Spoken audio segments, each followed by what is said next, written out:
Jatim News bagi-bagi giveaway. Temukan thumbnail dengan tanda khusus giveaway ready. Simak terus dan tonton videonya, serta dapatkan kode dalam video seperti beliau ya, sahabat bahagia. Dan kebetulan kita nanti akan bahas 05. apa sih yang dimaksud vitamin D yang kadang-kadang sekarang ini lagi menggegarkan di kondisi yang 44. COVID seperti ini ya. Kita sapa. Assalamualaikum Dokter Ike. Waalaikumsalam warahmatullahi wabarakatuh, Dokter Edi. Gimana kabarnya Dok hari ini? Alhamdulillah sehat, 21. bahagia.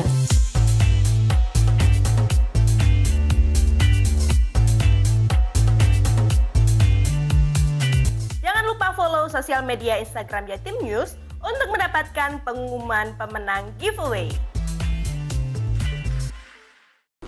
Paling tidak membutuhkan tidak sekedar pemahaman, tidak pula sosialisasi, tapi ini semua kerja bareng pemerintah provinsi, pemerintah kabupaten kota, semua aparat negara untuk mengingatkan terutama RT RW-nya disampaikan bahwa mudik boleh, tetapi bagi mereka yang sudah melakukan vaksin baik pertama, kedua, dan booster.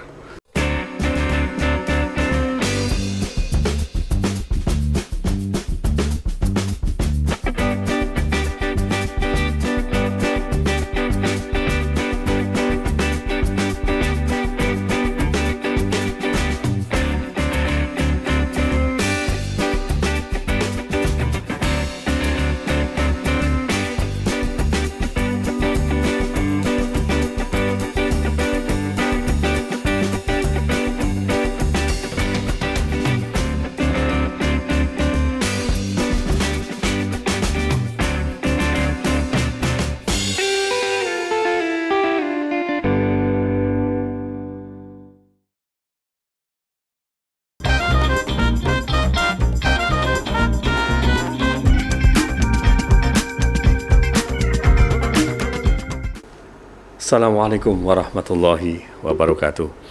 Ketemu kembali kita di Opini dan saya Haji Norman yang selalu menemani kita di Opini.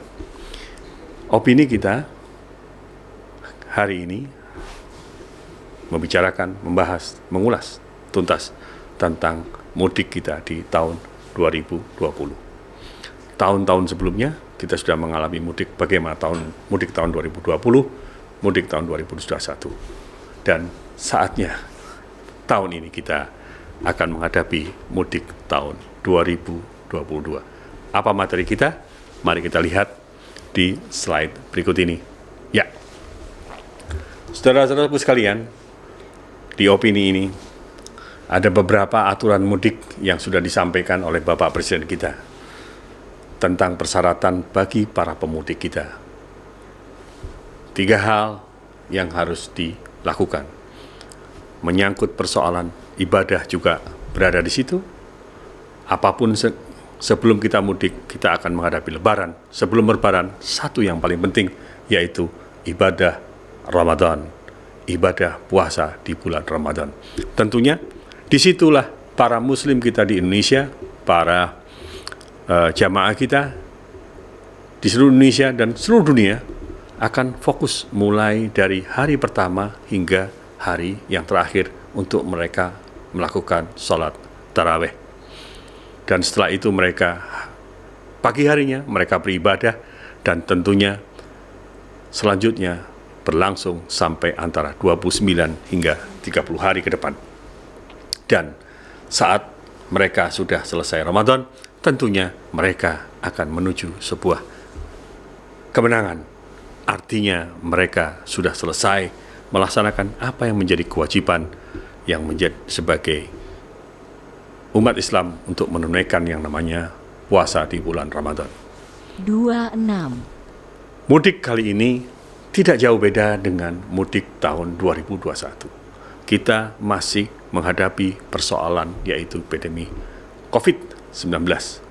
Dan persyaratan yang sudah disampaikan bahwa mudik kali ini kita harus mempunyai dasar, yaitu kita sudah melakukan vaksin pertama, vaksin kedua, dan vaksin booster.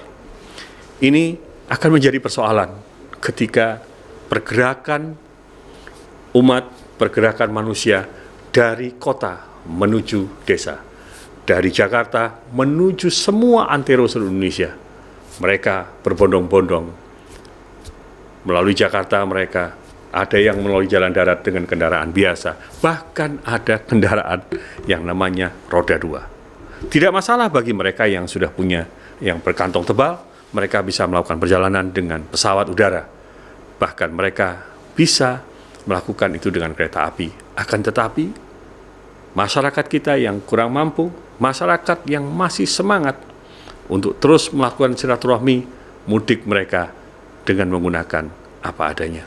Kembali kepada persoalan yang kita ingin sampaikan di slide ini, bahwa tanggal 24 Maret tahun 2002 kemarin Bapak Presiden kita sudah menyampaikan dan pemerintah sudah mensyaratkan bagi para pemudik-pemudik ini untuk melakukan dan wajib mereka untuk sebelum melaksanakan daripada mudik, mereka harus divaksin, baik itu vaksin pertama, kedua, dan booster.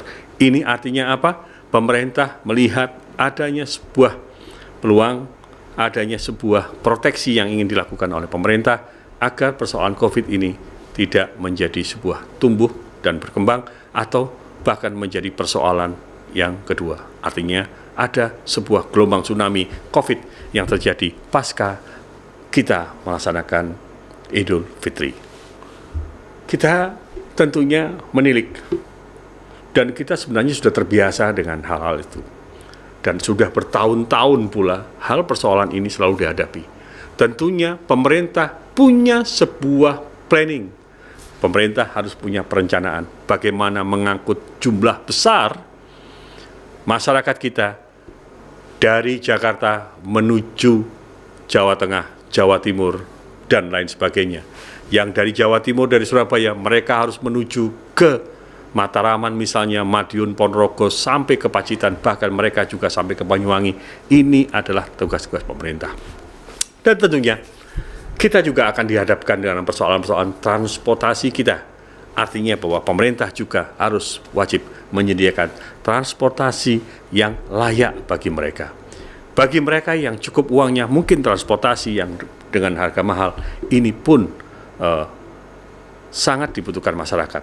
Dan kita tahu bahwa pernah ada pengalaman bagaimana tidak, sebuah tiket antara Jakarta kemudian ke Ujung Pandang itu harganya berlipat-lipat kali. Kenapa ini selalu terjadi? Dan harapan kita, hentikan semua persoalan ini, artinya harus ada campur tangan pemerintah. Campur tangan pemerintah pusat, dalam ini Bapak Presiden, dengan pembantu-pembantunya, menterinya yang terkait, bisa Menteri Perhubungan, Menteri BUMN, dan Menteri Kesehatan, dan lain sebagainya, untuk mengantisipasi ini. Batas atas bagaimana terhadap rate atau sebuah harga tiket. Yang jelas, kalau kita kembali kepada persoalan ini, sebenarnya masyarakat sebagian besar sudah tervaksin begitu. Akan tetapi sebenarnya yang selalu menjadi pertanyaan, yang selalu jadi masalah adalah tersedianya daripada sarana dan prasarana transportasi kita sudah layak apa enggak. Bagaimana kereta api kita, bagaimana angkutan darat kita, itu yang perlu juga. Di samping itu angkutan laut kita punya tol laut dan lain sebagainya. Semestinya saat ini pemerintah sudah mengkondisikan itu dengan baik, sehingga ini pada saatnya akan dimanfaatkan dengan baik. Artinya apa? Mereka sudah punya perencanaan, tinggal menunggu harinya saja untuk sebuah perencanaan itu dijalankan dengan baik, tentunya dengan pengawasan. Harapan kita masyarakat tentunya, pemerintah selalu melakukan evaluasi. Dan yang lebih utama sekarang, tentunya kita kembali kepada persoalan COVID ini. Pertanyaannya, apakah akan terjadi penyekatan-penyekatan? Itu akan menjadi problem, akan menimbulkan kemacetan. Ini efek domino yang juga patut kita perhitungkan.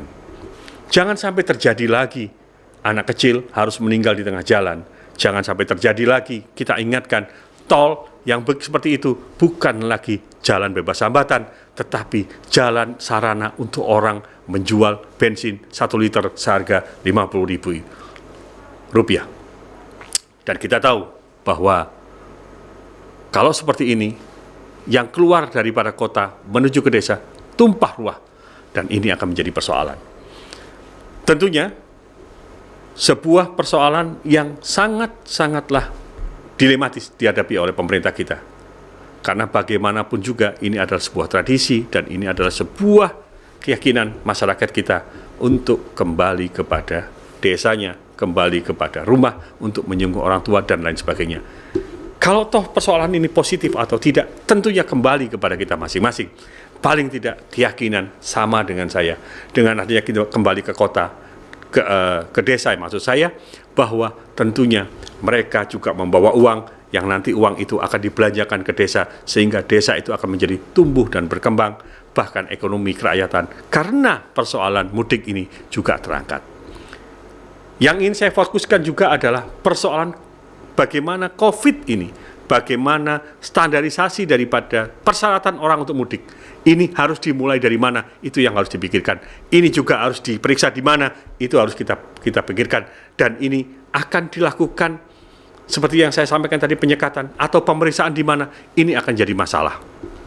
Paling tidak, membutuhkan tidak sekedar pemahaman, tidak pula sosialisasi, tapi ini semua kerja bareng. Pemerintah provinsi, pemerintah kabupaten kota, semua aparat negara untuk mengingatkan, terutama RT RW-nya, disampaikan bahwa mudik boleh, tetapi bagi mereka yang sudah melakukan vaksin baik pertama, kedua, dan booster. Slide kedua, kita akan melihat. 14. Sudah jelas di sini bahwa di Jawa Timur, Ibu Gubernur kita sudah melakukan antisipasi itu. Beliau melakukan percepatan daripada vaksinasi. Tentunya, yang perlu juga diingatkan kepada beliau, masihkah ada masyarakat kita yang belum vaksin pertama dan kedua? Tiba-tiba harus booster. Dan ini pun vaksinasi booster juga harus disiapkan dengan jumlah yang seberapa, dengan kesediaan daripada vaksin yang berapa, itu juga harus dipertimbangkan. Kemudian, bagaimana dengan ibadah Ramadan ini pun, karena mereka juga akan berkumpul di masjid, dan ini persoalan yang tentunya tidak mudah. Akan tetapi, janganlah persoalan dipersoalkan, karena mereka juga ingin beribadah. Tentunya, saudara-saudara sekalian, di opini, kalau tidak tadi kita membahas tentang vaksin yang menjadi persyaratannya, tentunya yang menjadi pertanyaan masyarakat, jangan saja kita dihadapkan kepada persoalan syarat untuk orang itu ingin mudik. Akan tetapi, ketika pemerintah sudah membuat keputusan, maka pemerintah sendiri juga harus menyediakan sarana dan prasarananya. Ketika saya sampaikan tadi, apakah dengan peduli lindungi itu sudah cukup? Atau dengan surat? Atau dengan yang bagaimana? Ini jangan sampai menjadi sebuah bottleneck di jalan, bottleneck di dalam pelayanan, bottleneck pada saat kita berada di transportasi. Apakah itu menjadi sebuah one gate system ketika kita akan memasuk kendaraan, pemeriksaan itu dilakukan, atau bagaimana? Atau bersebaran di jalan? Sudahkah cukup petugas kita, aparat kita untuk ikut membantu? Dan bagaimana aparat kesehatan kita? Tentunya perbedaan tahun jelas, tetapi persoalannya itu sama. Artinya bahwa pemerintah di Lebaran ini pun juga harus mempersiapkan apapun persoalannya. Semuanya yang menyangkut persoalan Lebaran ini. Dan jangan pernah membuat lagi masyarakat ragu. Artinya ada yang dibolehkan, ada yang tidak. Ini akan mengakibatkan sebuah pemikiran masyarakat yang tentunya menjadi liar dan tidak bisa dipertanggungjawabkan kembali. Kita menginjak yang ketiga. Nah, mudah sebenarnya ketika masyarakat harus mudik, masyarakat harus melakukan sebuah kegiatan, dan itu adalah tidak sekedar ritual, tetapi masyarakat sudah dihadapkan dengan booster. Ini hal yang lumrah ketika seorang anggota dewan menyuarakan bahwa mereka ketika menghadapi berbagai kegiatan itu tidak diberlakukan tentang persoalan COVID, tidak diberlakukan tentang vaksinasi, tetapi ada beberapa kegiatan yang juga tidak diterapkan dengan hal yang sama. Ini yang harus dijawab. Artinya bahwa jangan ada dua hal yang berbeda. Jangan ada standar ganda. Jangan ada disparitas di sini. Perlakukan masyarakat itu dengan yang sama. Perlakukan pelayanan itu dengan yang sama.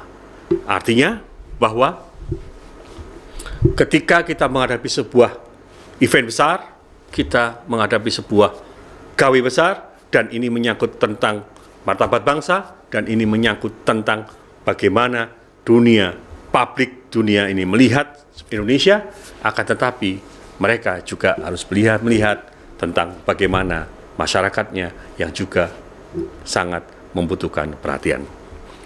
Dari 3 persoalan tadi yang saya sampaikan di dalam slide, mulai yang pertama, bagaimana pemerintah itu telah menetapkan izin mudik, diperbolehkan mudik dengan beberapa persyaratan, kemudian pemerintah Provinsi Jawa Timur tadi sudah mengantisipasi, kemudian adalah sentilan yang seperti ini. Sekali lagi saya katakan, sentilan seperti ini yang tentunya ini sah-sah saja disampaikan, guna apa? Mengingatkan pemerintah agar tidak ada standar ganda di sini, tidak ada disparitas yang saya sampaikan tadi. Intinya bukan persoalan saya mengulang-ulang apa yang saya sampaikan, akan tetapi kejadiannya yang sering terulang-ulang.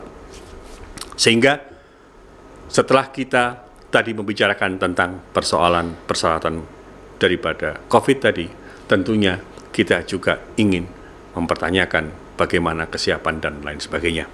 Saudara-saudaraku sekalian, di opini ini sengaja kami menampilkan 3 slide ini dengan harapan bahwa kita berpikir cerdas. Tentunya masyarakat yang ingin menikmati Lebaran, masyarakat yang ingin menikmati Ramadan, masyarakat yang ingin beribadah, tarawih, dan lain sebagainya, tentunya mari kita tetap menjaga prokes.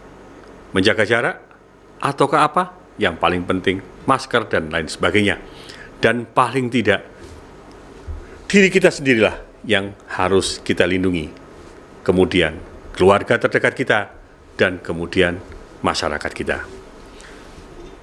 Tentunya, ketika kita dipersiapkan, harapan saya pemerintah, baik itu provinsi, kabupaten, kota, wabil khusus pemerintah Jawa Timur, tentunya tidak saja persoalan-persoalan yang tadi disampaikan tentang percepatan daripada vaksinasi, percepatan vaksin ketiga booster, akan tetapi juga harus memperhatikan bagaimana persoalan ini harus segera terselesaikan. Karena jarak waktunya cuma 1 bulan. Kita hitung 1 bulan awal puasa, kemudian mereka sudah harus memasuki masa mudik.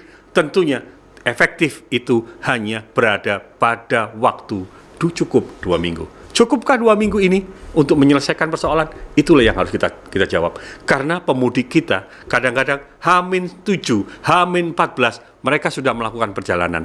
Ini juga yang harus diantisipasi. Harapan saya yang pasti bahwa yang mudik itu adalah masyarakat kita. Yang mudik itu adalah rakyat kita. Tetapi yang utama adalah pelayanan kepada mereka. Itu yang diutamakan. Jangan pernah pemudik kita jadi objek. Baik dari objek antar masyarakat sendiri. Contohnya memanfaatkan dengan menjual barang yang lebih tinggi. Bahkan itu sangat naif kalau harus dilakukan oleh aparatur pemerintah. Membuat kesempatan, misalnya kita harus segera menertibkan tiket. Jangan sampai calo itu berada di mana-mana. Artinya mereka sudah bekerja susah payah. Kita bayangkan, yang mudik itu dari Hong Kong, yang mudik dari Saudi, dari Asia dan lain sebagainya. Tentunya mereka merindukan keluarga dengan membawa bekal. Tetapi ketika mereka membawa sesuatu, habis ketika mereka mendarat di Indonesia, itu akan menjadi persoalan. Selalu yang menjadi perhatian kita, kenapa kita menjadi objek penderita? Kenapa semua masyarakat kita menjadi objek penderita? Tetapi kita balik sekarang. Jadikan masyarakat sebagai tamu di negerinya sendiri. Jadikan masyarakat untuk memperoleh yang terbaik pelayanan, dan jadikan Idul Fitri di tahun 2022, Ramadan dan di tahun 2022 ini, walaupun ada COVID, semuanya bisa terselesaikan dengan baik. Saudara-saudara sekalian, di opini tentunya di akhir pengunjung ini tadi saya ingin juga menyimpulkan, bahkan yang menggelitik tadi ini tidak sekedar menggelitik, tetapi ini juga ingin memberikan sebuah fenomena, ini juga ingin menunjukkan sebuah pendapat yang sah-sah saja disampaikan, bahwa kita pun juga harus bisa membedakan ketika menghadapi perhelatan yang juga mengundang kerumunan banyak orang, tetapi Idul Fitri ini juga dipersoalkan. Kita hentikan itu, kita jawab dengan bahwa mudik silakan, prokes jalankan, tapi semua fasilitas berikan, dan permudah masyarakat kita untuk beribadah, permudah masjid untuk melakukan sholat tarawih, permudah masyarakat kita untuk memperoleh barang, permudah masyarakat kita mencapai tujuan, dan kita akan menikmati bagaimana ketika masyarakat kita layani dengan baik, tentunya efek daripada semua persoalan itu akan tumbuh dengan baik. Kita percaya dan yakin bahwa persoalan COVID ini akan selesai, namun yang jelas semua persoalan juga harus dijawab. Dan di akhir pertemuan opini ini, hari ini, terhadap beberapa hal tadi yang ingin saya sampaikan, tentunya 86. menjelang Ramadan ini, kita jangan terlalu sibuk melihat nikmat dan sesuatu yang diperoleh orang lain, tetapi sibuklah dengan mensyukuri apa yang kita dapat. Tetapi janganlah jadi alasan bahwa masyarakat kita ikhlas menerima, masyarakat kita patuh menerima, tanpa diberikan pelayanan yang terbaik. Antara keikhlasan penerima masyarakat dengan keikhlasan masyarakat dengan pelayanan ini harus paralel, dan tentunya pelayanan yang terus harus lebih baik. Selamat menunaikan Ramadan di tahun 2002 ini, dan tentunya bagi pemudik, niatlah dengan baik, patuhi semua yang sudah diberikan pemerintah, dan lakukanlah itu dengan hati-hati. Terima kasih di opini kali ini. Wassalamualaikum warahmatullahi wabarakatuh.